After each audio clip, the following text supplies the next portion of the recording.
Okay guys, um, today I'm going to show you a trick on getting a little bit more height out of your truck. Now, as y'all know, I have the 6-inch rough country lift on this thing, and I'm going to be, the next couple of videos, I'm going to be trying to level the truck a little bit more, left and right and front to back. So I've taken measurements up here at the end of the rocker panel, not the fender, because this fender's been pushed up by the wheel before I put the 6-inch, before I turned it up to 6 inches on the front. So right now the front is sitting at 24 and a quarter ish on both sides, and one half of the back is 26 and one half is 25. So I'm going to be getting a spacer and inserting it into the leaf pack on the right side. I'm going to be on vacation next week, so I'll have plenty of time to do that. Because I have an alignment scheduled, because I've been having some problems with the back. If you saw the adjustment for the brakes last week, you'll see that the center bolt pins for the leaf springs, one side is really shifted, and when it rocks back and forth, it messes with the alignment. So the first part of next week I'll be on vacation, so I'm going to tackle the rear, and then it has an alignment scheduled for next Thursday. But today I want to get some more height out of the front to get it down to about 1 inch. I want 1 inch front and back of factory comes with a 2-inch rake, and that's a little much. But I don't want a level truck, so when I load it, it looks funny, like the rear's got some broken parts in it. But as you can see here, there's the bump stop down here, right here, and there's the upper control arm. I do not have enough adjustment to get another 3/4 of an inch of height out of this. So today's video, I'm going to show you how to get about 1 inch worth of adjustment in height by changing the orientation of the upper ball joint. And we're going to be breaking in after the Subaru incident. You can see a brand new 3-ton jack stands, and they're already sitting on a paver brick that I had laying around, but I don't have the tires off or anything. This is, the jack's not under it. This is where it rides right now, and they're extended like almost all the way. So I got a couple of blocks of wood to put between here and the frame, so I'm going to jack it up and get it on tires off on the jack stands, and then I'll be back to show you the ball joint inversion. So give me a couple minutes and we'll be back. Alright guys, here we are. So as you can see, my joint's still in there. Everything's still looking good. I've not put my skid plate on yet. I'm going to be doing that today, because I still have not checked all these adjustment bolts and everything. But here's the upper ball joint. It bolts in, which makes it nice to reverse. And what you do is you take all your bolts out and you put the ball joint underneath the control arm, because that's a thick arm. It's almost 1 inch. And what that does is it raises your control arm that much and gives you that much more room to play with. Now this is full drop, so it's touching the bump stop because the tire's not on there. But what I'm going to show you how to do is move the ball joint to the underside of the control arm. It's just as safe. It's just pulled through the control arm, whether it's on the bottom or the top. And but this is your camber adjustment for your lean in and out, is done through these bolts here on the front and rear of the lower control arm. So that could potentially get messed up if you do this. So what I brought home from work today is this angle finder. It's got a magnet on it, and all you do is clip it onto whatever you want. And I use this for struts, or when I take a spindle out of a car or whatever, to make sure that I don't mess with the alignment angle. There's a needle in there that it just moves around. It's always pointed straight up. So what you do is you take this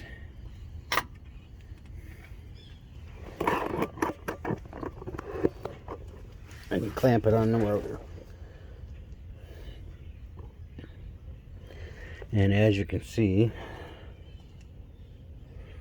it is just a little past the 90, like 2 degrees past 90. So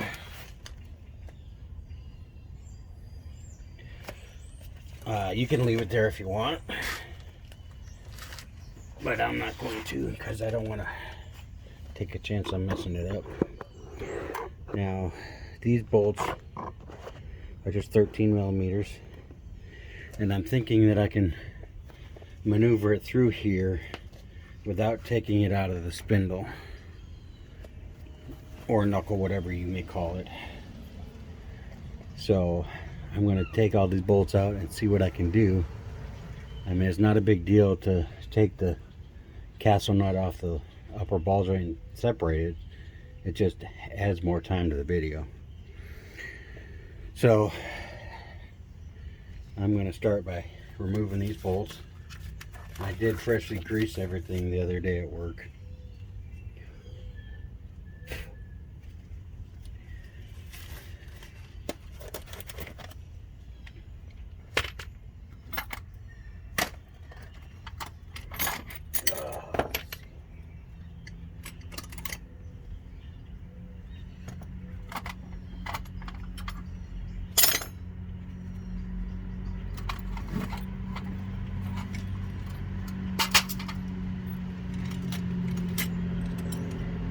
Sockets out here.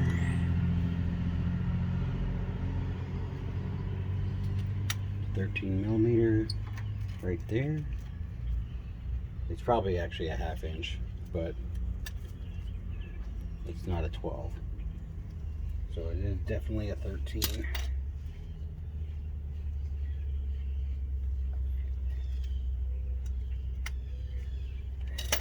So we're going to get that, and we're going to get the 13mm wrench out. Because it is a nut and bolt, so you will need to hold the top and bottom.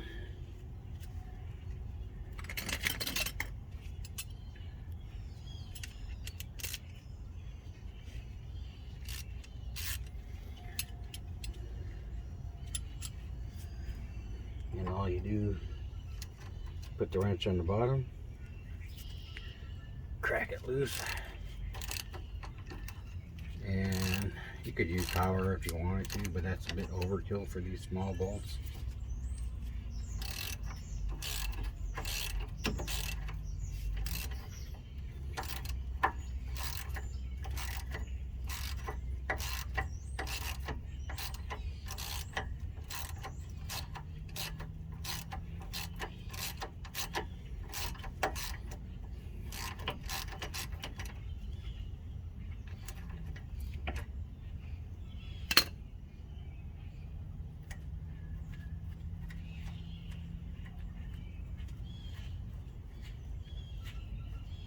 I think I put a little too much grease in here.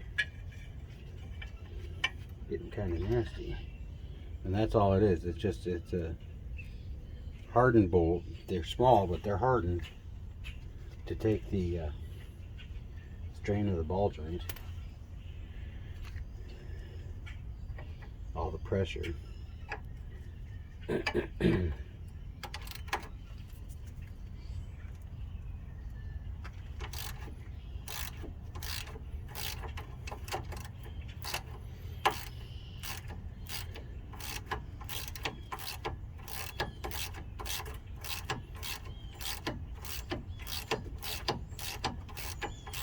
And I put these on new last year when I did the whole lift, because the other ones were still factory at 247,000 miles, still factory riveted in.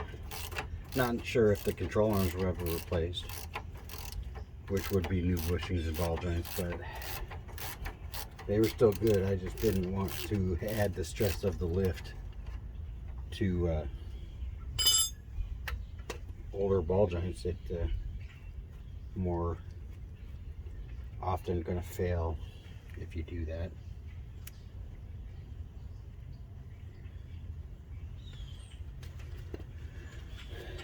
So to shorten this up, I'm going to stop it for a minute while I take these other two bolts out, because it's just the same taking a bolt out.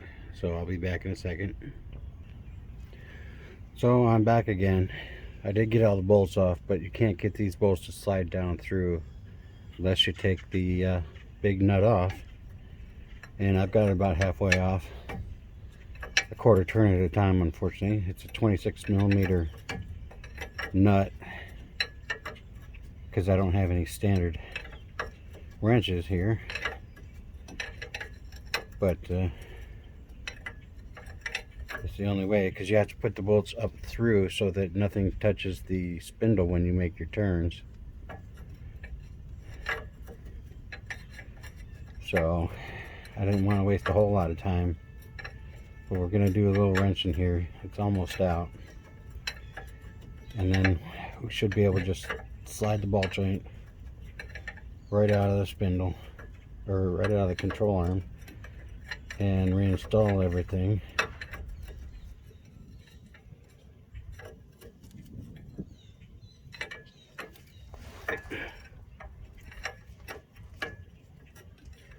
Just sucks doing this, because with the drive shafts going through there, you can't put a socket with a swivel on it or nothing. It's just a wrench. 1/4 turn at a time. It takes forever.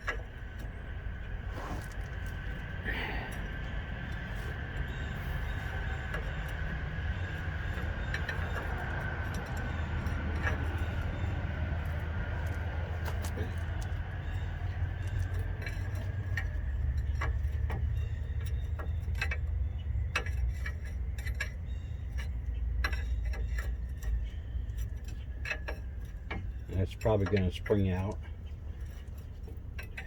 which is okay. I have the jack under here at the ready.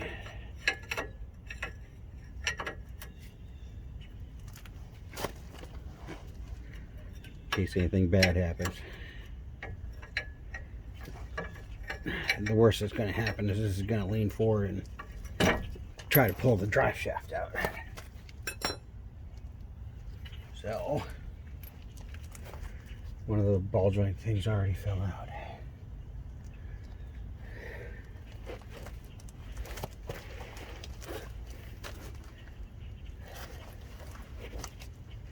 So now that this is loose, you can see the ball joint is nice and loose now. We'll just take the rest of these little bolts out. And yeah, you could slide it through there, because it's just a big horseshoe here. So for right now, we're going to let the jack down a bit.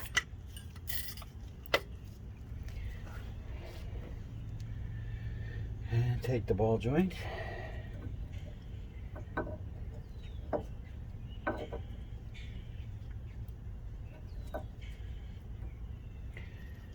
And put the bolts back in it.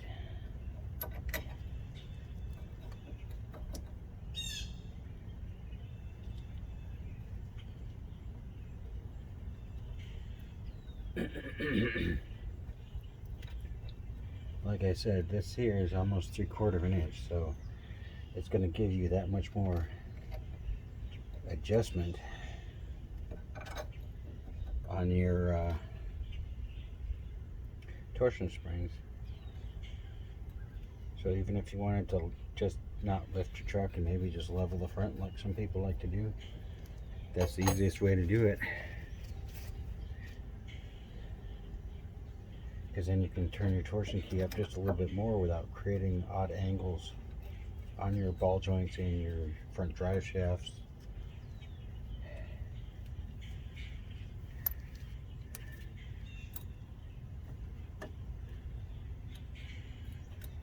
And not pull your ABS wire completely out of whack. Now, the problem with this is my sensor goes on the one ball joint stud.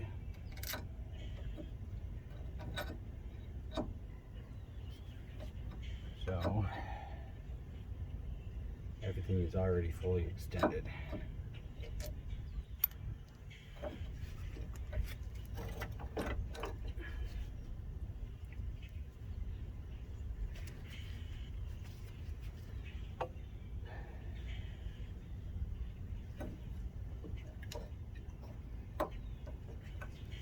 Oh, what we might do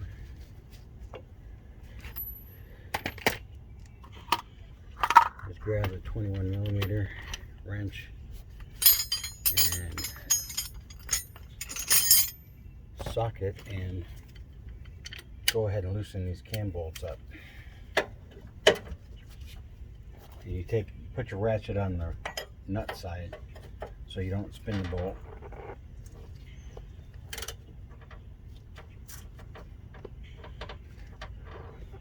Too much.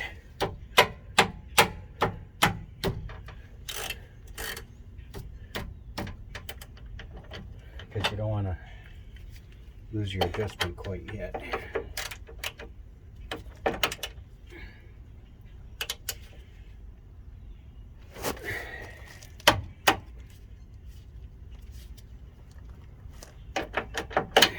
That's going to be a bit of a pain.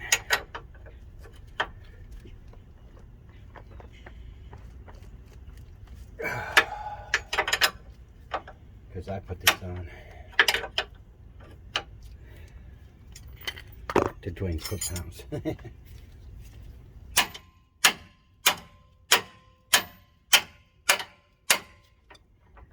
Make sure things weren't going to move, because this is the bolt that was loose on one of the alignment jobs. And I couldn't believe they left it loose like that. What this will do is free up my upper control arm so I can move it around. Since I'm going to be adjusting the angle anyways.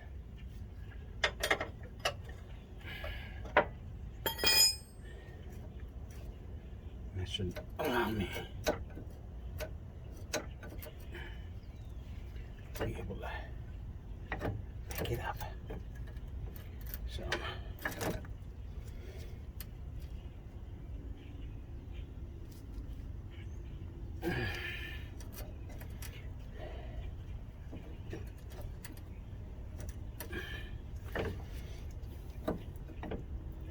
Because you're going to have to go in and adjust everything.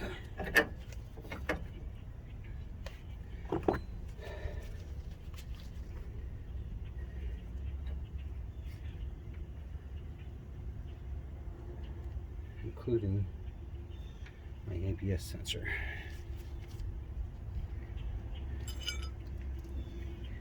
But I can't get these bolts tightened down.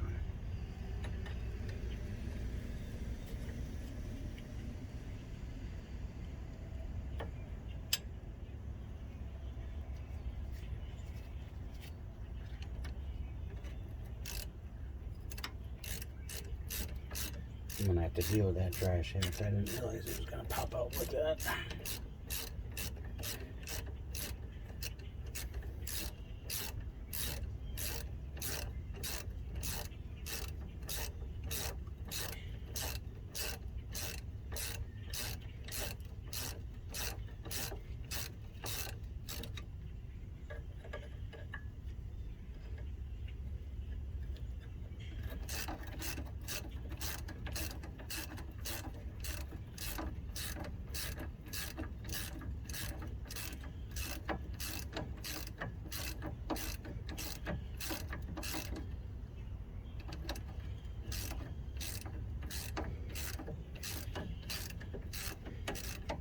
I'm going to see how well this lasts with these ball joints. I don't know, because you got a whole lot sticking out down here.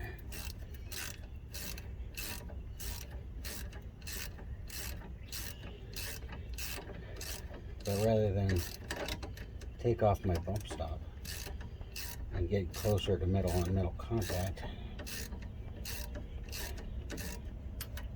I'd rather do this.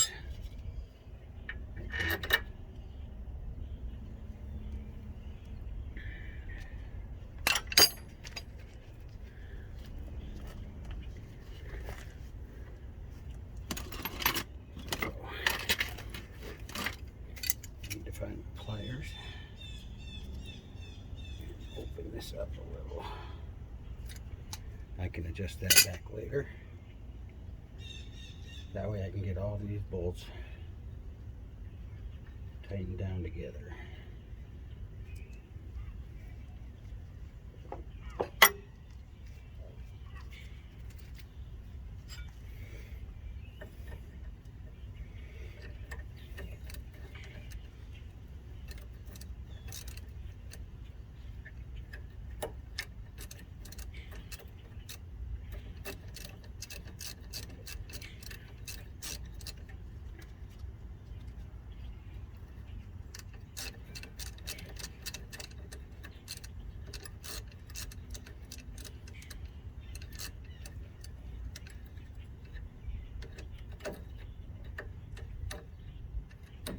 I don't know how safe this really is. I've just seen a lot of people do this to get a little more adjustment out of their front of their truck. And I'm just going to try it. See what happens.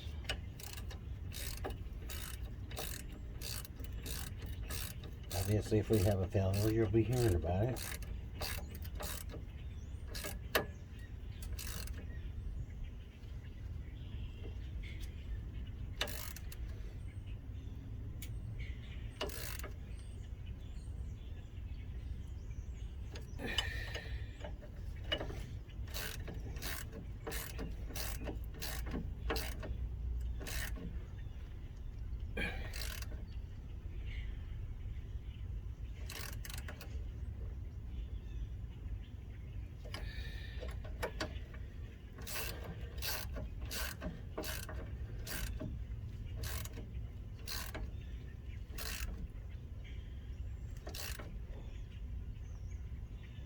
I'm trying to make them as tight as I can. Make sure we don't have any issues.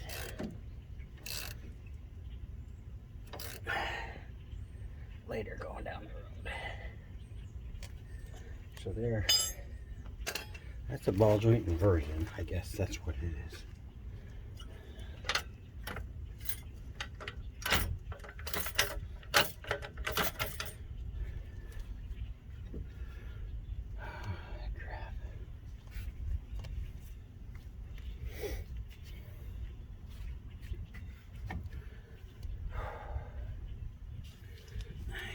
It pulled this dry shaft right out.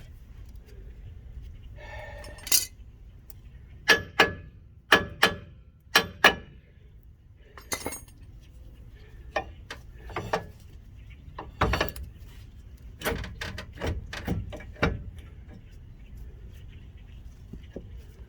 that better? No, I don't know if it's better for the ball joint or for the dry shaft.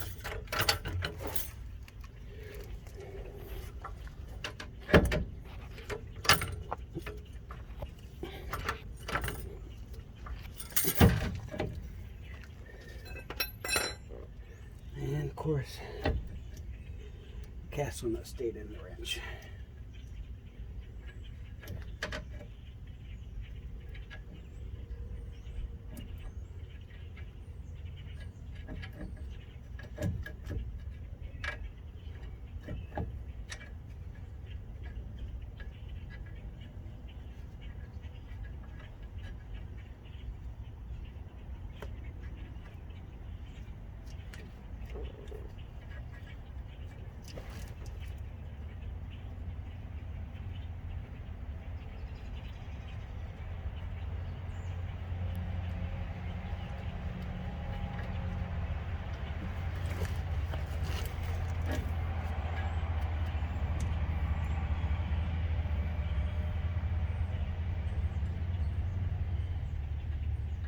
just got to get this nut to go on for the ball joint and be happy.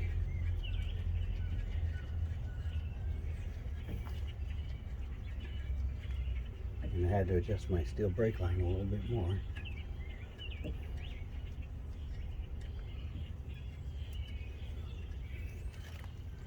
And there you go, the nut's on there. And then I'll just have to reposition the ABS stuff a little bit more on both sides when I get done, because it just snaps into here. It just pushes into these two clips here. And you do this to keep tension off of it.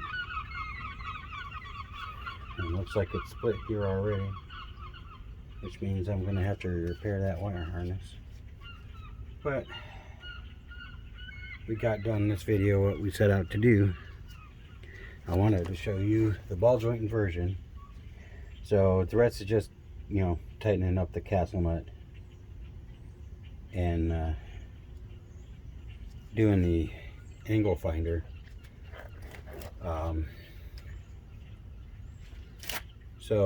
I'm going to pause it here, and I'll get the angle finder thing on after I get everything tightened up. So I'll see you in a second. Okay, as you can see, I have the angle finder back there, and it's at just the same spot. It's rather easy to do. To adjust that, you put your wrench on the insides here and turn it, and that adjusts everything so that everything stays in alignment and the camber is right back where it was. So what will happen is they'll do the proper adjustment at the alignment shop next week. So all in all, it's not too hard. You know, you do have to take the castle nut off. So hope this was informational for you guys. I'm gonna just tighten things up, and y'all have a good day.